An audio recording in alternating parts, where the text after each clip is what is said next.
L'enjeu, ce n'est pas d'avoir la foi, parce que dans la spiritualité, on n'aime pas les gens qui ont la foi. Vous voyez, c'est même des esprits faibles. Il s'agit de connaître comment le Créateur agit dans sa création.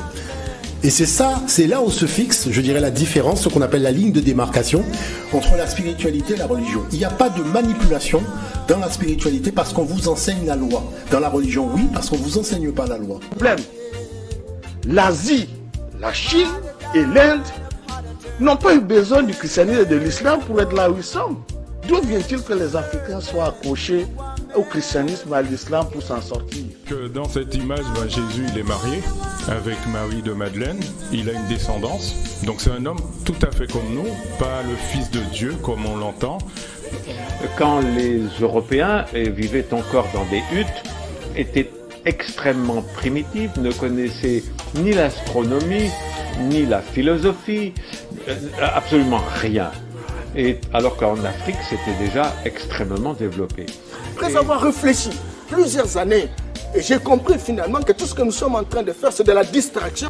Il faut sortir véritablement de cette adolescence retardée pour mettre en place des mécanismes, encore toucher des questions de fond et trouver des solutions de fond. Et ça... Nous sommes sans doute en train de vivre la fin de l'hégémonie occidentale sur le monde. Si on continue à faire comme avant, alors nous perdrons définitivement le contrôle. Et alors ce sera l'effacement. Je peux vous le dire avec certitude. Nous savons que les civilisations disparaissent, les pays aussi. L'Europe disparaîtra. Bonjour. Mesdames et messieurs, très content de vous retrouver dans le cadre de notre émission Afro Lumière. Ça fait naturellement quelque temps, on ne se retrouve plus. Certainement, il y a eu une très grande activité spirituelle qui nous a empêchés d'être à la télé. Et donc aujourd'hui, nous avons renoué avec cette habitude que vous avez prise de nous rencontrer dans notre chaîne YouTube et dans les différentes chaînes de télévision que vous nous suivez, dans lesquelles, voulais-je dire, vous nous suivez à partir de Kinshasa. Que la paix des ancêtres soit avec vous. Aujourd'hui, nous allons aborder le problème de la température du monde. Et le sujet de notre thème d'aujourd'hui sera le chien du roi est le roi des chiens. Le chien du roi est le roi des chiens. Pourquoi ce thème? Tout simplement parce que nous avons estimé, mesdames et messieurs, que le monde va mal. Le monde va mal à partir de ce que nous voyons. La guerre d'Ukraine nous permet de considérer que quelque chose ne va pas dans le monde. Et qu'est-ce qui ne va pas dans le monde? Ce qui ne va pas dans le monde, c'est tout simplement la présence ou la manifestation tardive d'un complexe éhonté d'une communauté humaine qui croit être une race supérieure. La communauté occidentale est absolument convaincue qu'ils sont une race supérieure et le néonazisme qui les réfute dans l'usage du terme en tant que tel, mais dans le fait, ils sont dans ce néonazisme, devient de plus en plus dangereux à l'échelle planétaire, car les Occidentaux, considérant qu'ils sont une race supérieure, autant que nous l'avons constaté dans les années 40 avec le leader allemand Hitler, ce néonazisme, disais-je, devient de plus en plus manifeste aujourd'hui encore, parce que les Occidentaux considèrent qu'ils sont le peuple élu de Dieu. Pour ceux qui ne le savent pas, je l'ai toujours dit et je le répète encore, les Occidentaux, ce sont les enfants d'Israël et ils se considèrent tels quels. Ils pensent qu'ils sont les descendants de Jésus à travers la souche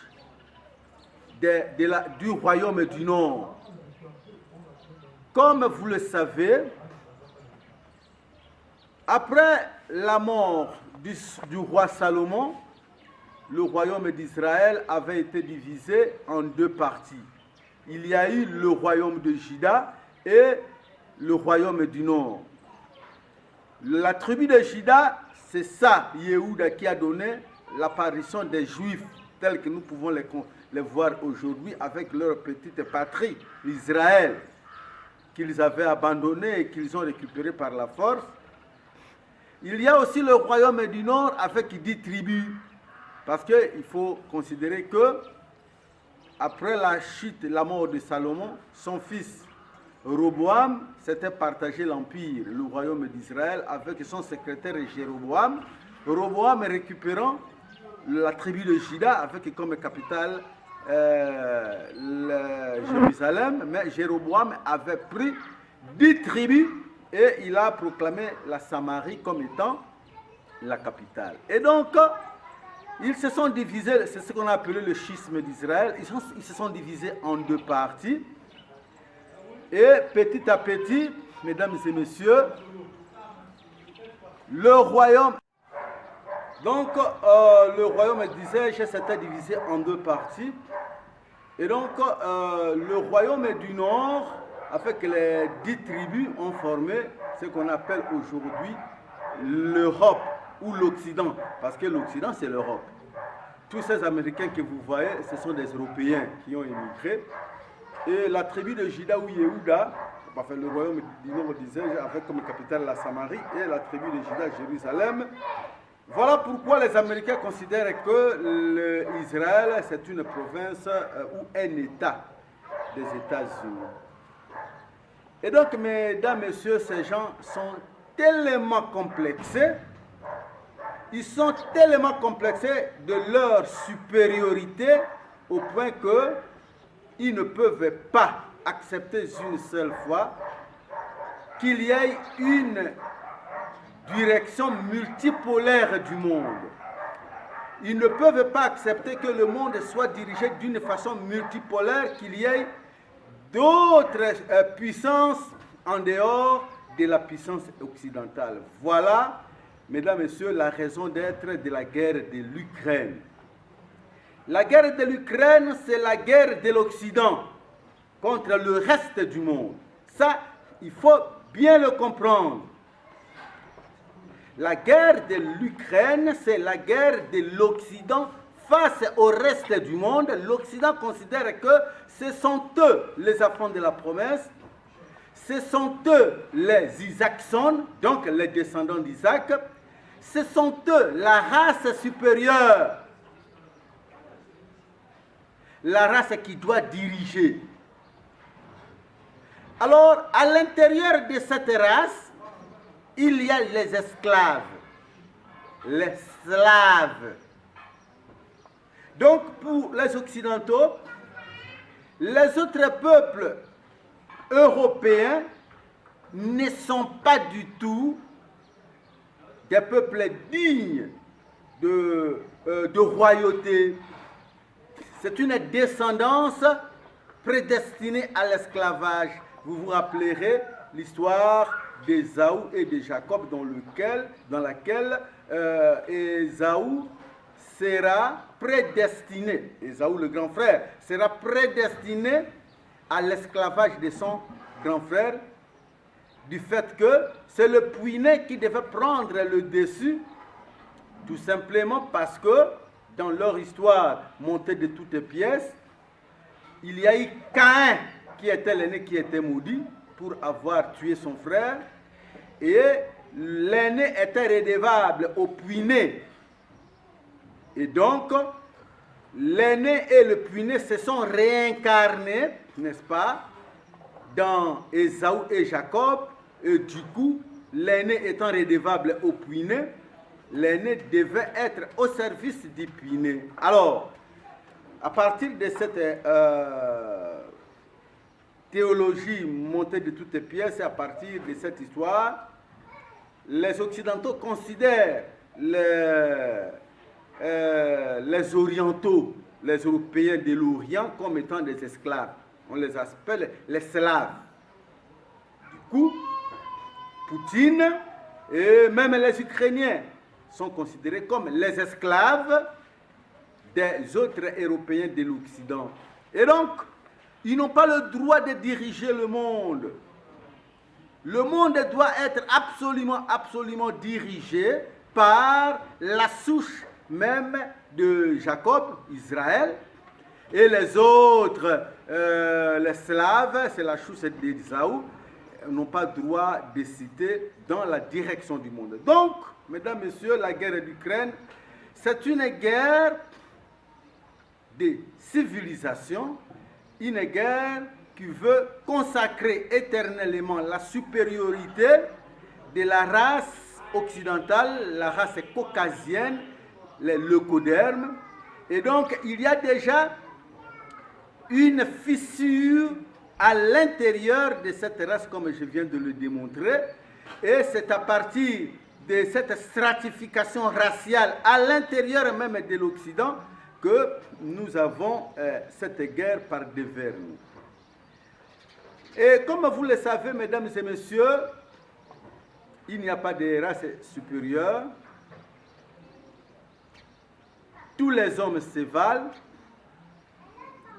et il y a plutôt un problème d'air. Quand votre air arrive, vous dominez sur les autres. Ainsi que vous le savez, nous les Noirs, nous avions dominé le monde. Pendant des millénaires, nous avons dirigé cette terre en Égypte antique. Et pendant ce temps, il n'y avait pas eu un seul peuple au monde qui pouvait oser parler. Parce qu'à l'époque des pharaons, l'homme noir ne pouvait même pas utiliser un couteau. Une femme noire ne pouvait pas utiliser un couteau qui a été utilisé par une femme blanche. C'est-à-dire les ustensiles de cuisine utilisés par une femme blanche ne pouvaient pas être réutilisés par une femme noire. Tout simplement parce que les Noirs considéraient qu'ils étaient une race supérieure par rapport aux autres races. Et cela avait pris le temps, raison pour laquelle tous les travaux des mensales en Égypte antique, c'était les enfants d'Israël, ainsi que vous l'aviez appris à travers leur propre document, la Bible. Habiru, c'est-à-dire les Hébreux, les peuples hébreux étaient venus en esclavage. Ils se sont amenés eux-mêmes en esclavage en Égypte, mais les Égyptiens ne les avaient pas tenus sous esclavage parce que les Égyptiens leur avaient donné une partie des terres dans le delta du Nil où ils devaient cultiver. Mais à cette époque-là, les travaux de l'agriculture, c'était pour un peuple considéré comme un peuple inférieur.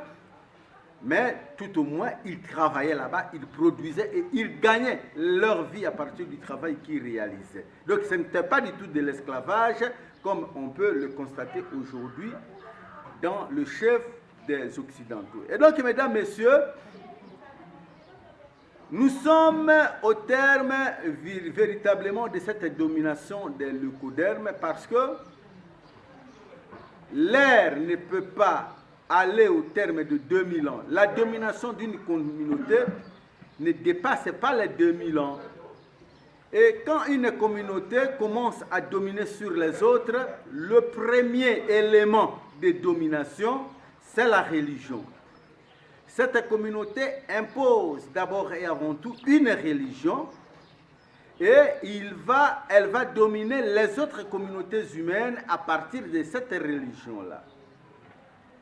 Et donc, les Occidentaux ont dominé le monde à partir du christianisme.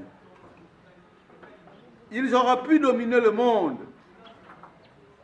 avec toutes les autres communautés, mais il s'est fait que, à l'intérieur de cette communauté, de cette grande communauté de l'Eucoderme, il y a eu des divisions.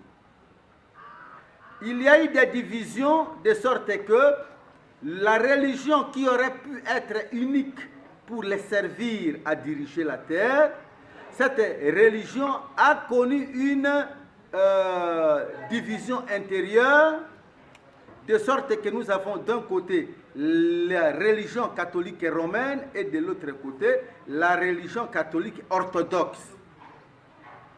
Les Slaves ont hérité la religion catholique orthodoxe et le soi-disant peuple élu de Dieu, c'est-à-dire les Occidentaux, ont hérité la religion catholique et romaine. Et c'est à partir de ce moment-là que la division intérieure deviendra de plus en plus manifeste. Et cette division intérieure, à la longue, devient le véritable virus à la base du chaos des enfants d'Abraham.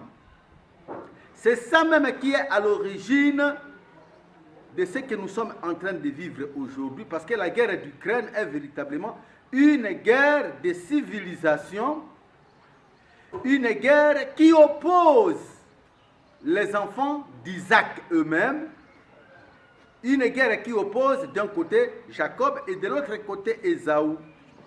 Alors, mesdames, messieurs, il est important de considérer que, à l'heure qu'il est, c'est le royaume de Jésus qui se divise. C'est la religion chrétienne qui se divise et la division devient terrible.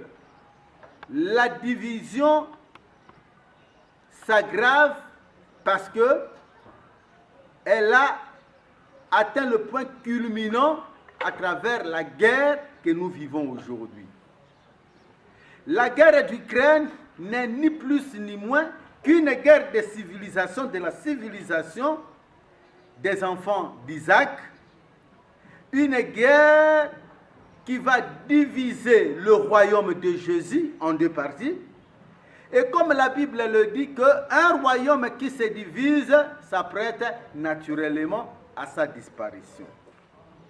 Et donc, les Américains, avec les alliés, les Européens, le terme qu'on aurait pu utiliser le mieux serait avec leurs colonisés. Parce que vous devez comprendre que l'Union européenne est une colonie des États-Unis. Ça, c'est clair.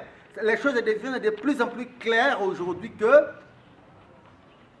l'Europe n'est ni plus ni moins une colonie des États-Unis, car même sur le plan de la défense, on ne peut pas avoir une défense commune sans qu'il y ait quelqu'un qui prend le dessus sur les autres. L'OTAN ne peut pas être une organisation de défense commune lorsque l'on sait très bien que tous ces pays européens acceptent de vivre à l'intérieur de l'OTAN pour se protéger, pour utiliser le parapluie de la défense américaine. Et donc, par cette logique, l'on comprend clairement que c'est les États-Unis qui est le plus fort. Et donc, se protégeant sous ce parapluie-là, vous êtes tout à fait intelligent pour comprendre que celui qui vient se faire protéger auprès du plus fort, celui-là est le vassal. Il vit à côté d'un seigneur. Et donc, l'Europe est une colonie des États-Unis parce que l'Europe est incapable de décider d'elle-même de ce qu'elle veut. Et nous, les autres peuples, nous sommes les esclaves des esclaves. Les Européens étant les esclaves des Américains et nous étant les esclaves des Européens. Donc nous sommes 2 fois esclaves parce que nous sommes les esclaves des esclaves. Voyez-vous? Et donc aujourd'hui, à l'intérieur, n'est-ce pas, de cette communauté des enfants d'Isaac, donc à l'intérieur de cette communauté dite blanche, de toutes les façons, ce ne sont pas des blancs, ils sont beaucoup plus roses que blancs. Les Slaves d'ailleurs, les Ukrainiens, les Russes sont beaucoup plus blancs que les Européens, et on se pose la question, si c'était véritablement le problème de la couleur de peau, on aurait pu dire que les véritables esclaves dans cette communauté auraient pu être les Européens, les Occidentaux, par rapport aux Russes qui sont encore beaucoup plus blancs que ces prétendus peuples élus de Dieu. Et donc, mesdames et messieurs, à l'intérieur de cette communauté, il y a cette division. Et cette division devient le véritable virus à la base de leur chaos. Et aujourd'hui, on est dans le droit de vous assurer que la guerre d'Ukraine, pour ceux qui ne le savaient pas, va devoir consacrer la fin de cette communauté qui s'est autoproclamé peuple élu de Dieu. La guerre d'Ukraine est en train de diviser plus que jamais le soi-disant peuple élu de Dieu. La guerre d'Ukraine les sépare déjà, sépare les 2 religions. Vous avez appris qu'on a banni, on a sanctionné les Européens, on sanctionné le patriarche de l'Église orthodoxe. Donc, c'est Dieu qui sanctionne Dieu. C'est Dieu qui bannit Dieu. C'est la même Église. C'est la même Église catholique, mais avec 2 branches, comme je vous l'avais démontré dans d'autres émissions réalisées, que la Bible même n'existait pas parce qu'il existe des Bibles. Quand l'Église catholique utilise, et les protestants utilisent le BHS, Bible hébraïque Stuttgartensia, les orthodoxes utilisent la version de Septante, avec plusieurs contradictions, avec plusieurs variantes. Donc, il n'y a pas une seule Bible, parce que la Bible est utilisée par l'Église orthodoxe, n'est pas celle utilisée par l'Église catholique romaine. Et vous comprendrez très bien que dans ces jeux, ce sont les esclaves qui en souffrent, parce qu'eux, ils ne sont pas dans la décision de rédiger, de corriger, de donner d'autres versions. Il n'y a que le peuple élu de Dieu qui détiennent plus de 26 versions des Bibles qui se contredisent. Là n'est pas le problème aujourd'hui.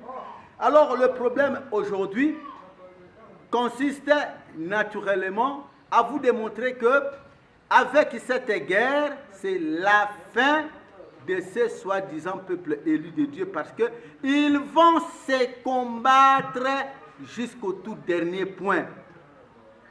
Mesdames et messieurs, la Russie et l'Occident, jusqu'à ce jour, avaient des coopérations. La Russie et l'Occident travaillent de connivence dans la station spatiale internationale.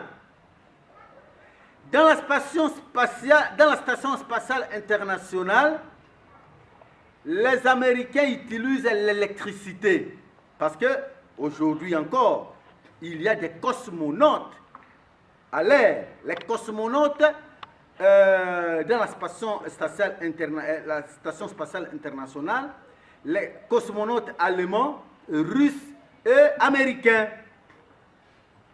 Et ils sont propulsés dans cette navette grâce à l'électricité produite par les Américains et grâce aux propulseurs des Russes.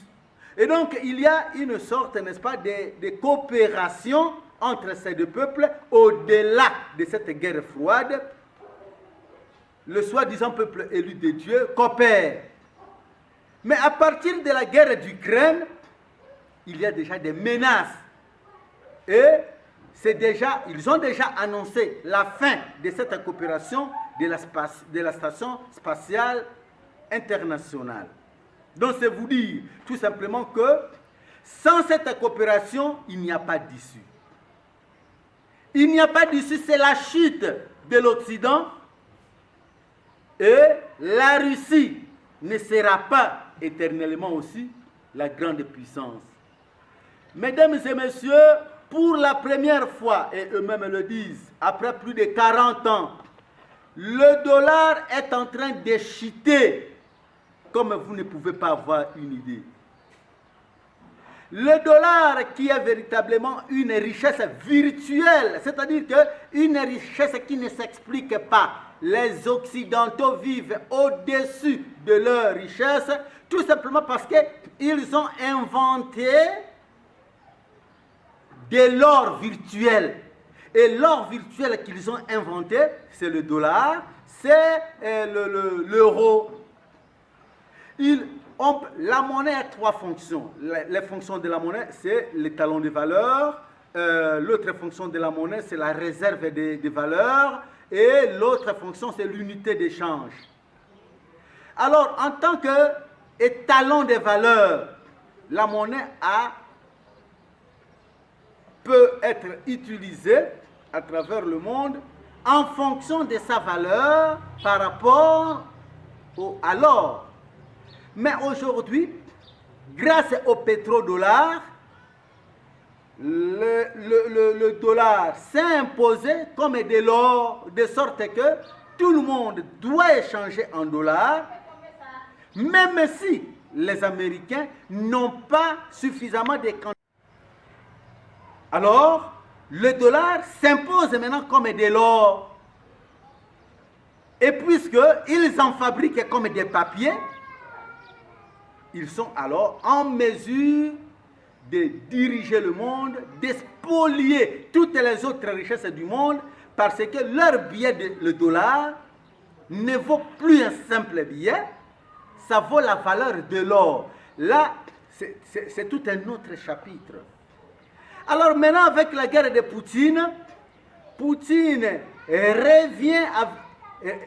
ramène le dollar, l'or dans sa valeur naturelle et frappe le dollar. Alors maintenant, quand il commence à imposer les échanges avec le yuan et avec le dollar perd maintenant sa nature virtuelle de l'or et redevient un billet. Et mesdames et messieurs, je suis dans le droit de vous annoncer aujourd'hui que la chute même du dollar est une chute irréversible. C'est une chute irréversible parce que à partir du moment où Poutine, avec le BRICS, c'est-à-dire la Russie, le Brésil, l'Afrique du Sud, la Chine et l'Inde, avec ces BRICS, ils viennent d'officialiser, n'est-ce pas, un autre système qui va faire face au système SWIFT.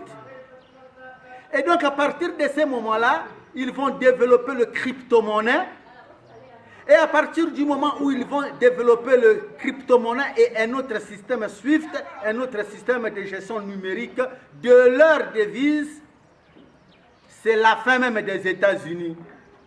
Pour vous qui rêvez, pour les rêveurs africains, je vous annonce aujourd'hui la descente aux enfers des États-Unis. Les États-Unis ne vont plus jamais se remettre parce que la force des États-Unis, c'est leur dollar. Sur le plan militaire, ils n'ont plus la dissuasion. La Russie a plus de têtes nucléaires, de loin plus que les États-Unis. Donc les États-Unis ne peuvent pas se permettre aujourd'hui d'opposer une guerre à la Russie parce qu'ils n'ont pas autant de têtes nucléaires comme la Russie en détient. La Russie a développé des missiles hypersoniques que les États-Unis ne détiennent pas, mesdames et messieurs. Aujourd'hui ou demain, les Américains seront surpris s'ils osent développer, ou plutôt continuer la guerre contre la Russie, parce que les États-Unis n'ont gagné des guerres que dans le cinéma. Partout où ils se rendent, ils n'ont gagné aucune guerre. Et les Européens, les pauvres Européens, ont cru que les États-Unis étaient les plus forts du monde. Aujourd'hui, ils commencent à découvrir que de plus en plus, ils sont essoufflés dans la guerre d'Ukraine. Dans cette guerre d'Ukraine où la Chine est déjà partie prenante, ils sont en mesure d'aveugler même la vision satellitaire des États-Unis. Et les Américains ne savent même pas que la Chine est déjà dedans dans cette guerre. Parce que la Chine ne peut que se présenter dans cette guerre des États-Unis contre la Russie. Cette guerre de procuration. Parce que si la Chine n'intervient pas, la Chine elle-même sait très bien que la vraie cible des États-Unis, c'est elle. C'est elle. Et de la même manière, les États-Unis font la guerre par procuration en utilisant l'Ukraine, mais de la même manière, la Chine aussi fera la même chose. Il faut être le dernier des cons pour ne pas comprendre. Et le pauvre président américain, une machine à gaffe, va interroger la Chine que, écoutez, tu dois définir ta position par rapport à cette guerre. Quelle définition la Chine peut-elle donner quand on sait très bien que cette coopération entre la Chine et les États-Unis est une coopération claire. Cette coopération entre la Chine et la Russie, voulais-je dire, est une coopération claire, une coopération qui définit clairement l'avenir non seulement de la Russie, mais aussi de la Chine et des BRICS. Et donc, mesdames et messieurs, la guerre est là, et c'est la guerre de l'Apocalypse qui avait été annoncée. La guerre de l'Apocalypse qui avait été annoncée dans la Bible, la guerre qui va devoir consacrer la fin du monde de l'Occident. Elle est là. Ne vous en doutez pas, l'Occident, c'est fini. Les États-Unis, dans leur chute, elle ne va pas se remettre parce que c'est elle la grande puissance, le patron des 12. Le patron des 12 apôtres, le 13e grand apôtre, c'est Jésus-Christ lui-même. Et c'est les États-Unis qui prêchent, qui prêtent serment sur la Bible. Et c'est lui, le chef des 12. Les 12, c'est le drapeau de l'Union européenne. Mesdames et messieurs, je dois vous annoncer aujourd'hui que c'en est fini de l'Occident. Et comme c'en est fini de l'Occident sur le plan militaire, ce que vous devez retenir, c'est que l'Occident va disparaître avec sa religion. Comme les États-Unis sont en train de disparaître, comme les États-Unis sont en train de descendre aux enfers, ils ne se remettront plus jamais. Ce que vous devez comprendre, c'est que c'est la fin même du christianisme. Ça ne sera pas par une baguette d'un coup que non, le christianisme a disparu. Le christianisme va disparaître avec la fin de la puissance américaine, car la puissance américaine, c'est ça, la puissance même de l'Europe qui a donné au reste du monde, qui a enseigné au reste du monde cette mauvaise leçon, cette leçon de triste mémoire pour toute l'humanité, le christianisme. Et le christianisme a été battu principalement en RDC, le pays le plus christianisé du monde. Le pays le plus christianisé du monde, c'est la RDC. Et c'est là que le christianisme a été battu. Mesdames, Messieurs, vous avez appris que le pape, le Saint-Père de Rome, a voulu se présenter ici en RDC. Du coup, il a changé de programme. Il s'est décidé de ne plus venir en RDC. La raison est tout à fait spirituelle, pour vous qui ne le savez pas. 6 mois avant la démission du pape Benoît XVI, c'est comme ça qu'on l'a appelé, Joseph Ratzinger, il y avait eu une prophétesse ici en RDC qui avait annoncé que le pape ne va pas travailler. Et moi j'ai écrit un livre, heureusement je l'ai écrit, juste après l'annonce de la prophétesse, que le pape ne va plus travailler. Et on l'a transformé en un morceau de bois. Cette prophétesse est morte. Et 6 mois après sa mort, pour la première fois de l'histoire, un pape a démissionné. Et le pape qui a pris le pouvoir après lui avait refusé de prolonger la dynastie. Il s'appelle tout simplement le pape François. Il refuse qu'on l'appelle pape François Ier, du jamais vu. Ceux qui sont aveugles spirituellement ne peuvent pas comprendre le pourquoi de toutes ces choses. Ceux qui ne sont pas avisés ne peuvent pas comprendre pourquoi le pape François se nomme tout simplement François et non pas François Ier ou II. Pourquoi prolonger la dynastie? Il s'appelle le pape François tout simplement parce que c'est le pape qui marque la fin de la dynastie. Alors, Votre Majesté le Pape, félicitations à vous d'avoir annulé le voyage à Kinshasa parce que spirituellement, vous au moins, vous savez, toutes ces prétentions autour de la maladie de votre genou, ce ne sont que de prétentions. Mais la vraie raison spirituelle, il n'y a que toi et nous qui le savons. Parce que, en venant à Kinshasa, tu ne pouvais pas mettre fin à la situation macabre qui est la nôtre. Tu ne pouvais pas mettre fin à cette situation terrible de guerre que nous vivons. Donc, tu n'as même pas le pouvoir de le faire parce que, en réalité, c'est l'Occident, c'est ton peuple qui est à la base de toutes ces misères qui sont le nôtre. Et donc, nos ancêtres ont déjà décidé qu'ils vont d'eux-mêmes mettre fin à cette situation parce que l'ère du Verseau étant là, la fin du christianisme est aussi annoncée. La fin du christianisme va de pair avec la fin de l'Occident. Et Sa Majesté, le pape, quand il viendra ici, mesdames et messieurs, rassurez-vous, c'est pour une remise et reprise entre le pouvoir ancestral africain et le pouvoir chrétien qui a détruit le monde. La mission du pape ici, ça sera rien que pour cette remise et reprise.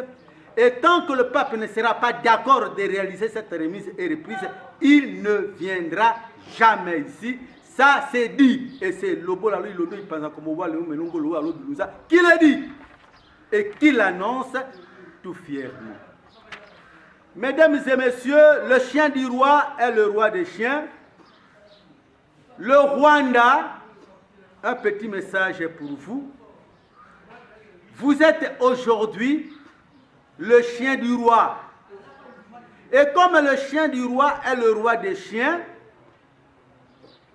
vous êtes très fiers de vivre dans la cour du roi et vous frappez la RDC tout simplement parce que vous vous considérez être fort. Une force qui n'est pas du tout la vôtre. Vous n'êtes que des petites marionnettes manipulées par Vatican manipulés par la France, la Grande-Bretagne et les États-Unis. Et vous êtes en train d'aboyer tout simplement parce que vous êtes soutenus, manipulés par ces puissances extérieures, et vous êtes fiers d'être le chien du roi. Alors, permettez-moi aujourd'hui de vous annoncer que le chien du roi, c'est vrai, est le roi des chiens, mais la fin même du roi marquera aussi la fin de sa cour. Si le roi tombe, c'est la cour qui tombe, c'est son enfant, c'est son épouse et c'est ses gardiens qui tombent, et à plus forte raison son chien. Et donc le Rwanda, votre temps au pouvoir est désormais compté. Et sachez-le bien que non seulement la RD Congo, mais toute l'Afrique n'oubliera jamais tout ce que vous êtes en train de faire vivre à la communauté africaine. Mesdames et messieurs, nous voici à la fin de ce numéro d'aujourd'hui. À vous, Africains qui me suivez en ce moment, soyez fiers, soyez contents, parce que la Russie n'est utilisée que pour naturellement nous libérer. Mais en réalité, la Russie, c'est la descendance des Zhao. C'est l'Europe aussi. Mais c'est le maître de l'univers qui a utilisé justement la Russie pour nous libérer. Et donc, en vertu de cette mission, nous allons demander au maître de l'univers de bien épargner ces peuples russes des misères et des malheurs qui vont devoir frapper le reste du peuple leucoderme et caucasien qui ont soumis l'humanité. Que vive la justice planétaire, que vive la justice dans le monde, que vive la Mahat. Voilà, nous en avons terminé aujourd'hui avec ces numéros. Le prochain, c'est déjà la semaine prochaine. D'ici là, portez-vous bien et que la paix des ancêtres soit avec vous.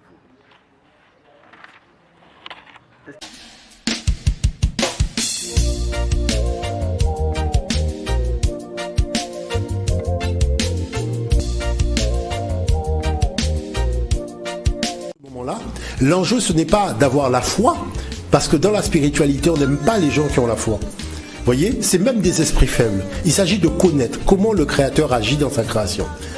Et c'est ça, c'est là où se fixe, je dirais, la différence, ce qu'on appelle la ligne de démarcation entre la spiritualité et la religion. Il n'y a pas de manipulation dans la spiritualité parce qu'on vous enseigne la loi. Dans la religion, oui, parce qu'on ne vous enseigne pas la loi. L'Asie, la Chine et l'Inde n'ont pas eu besoin du christianisme et de l'islam pour être là où ils sont.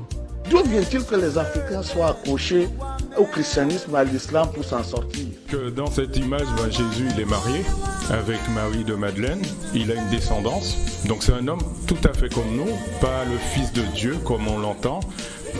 Quand les Européens vivaient encore dans des huttes, étaient extrêmement primitifs, ne connaissaient ni l'astronomie, ni la philosophie, absolument rien. Et alors qu'en Afrique, c'était déjà extrêmement développé. Après avoir réfléchi plusieurs années, et j'ai compris finalement que tout ce que nous sommes en train de faire, c'est de la distraction. Il faut sortir véritablement de cette adolescence retardée pour mettre en place des mécanismes, encore toucher des questions de fond et trouver des solutions de fond. Et ça... Nous sommes sans doute en train de vivre la fin de l'hégémonie occidentale sur le monde. Si on continue à faire comme avant, alors nous perdrons définitivement le contrôle. Et alors ce sera l'effacement. Je peux vous le dire avec certitude. Nous savons que les civilisations disparaissent, les pays aussi. L'Europe disparaîtra.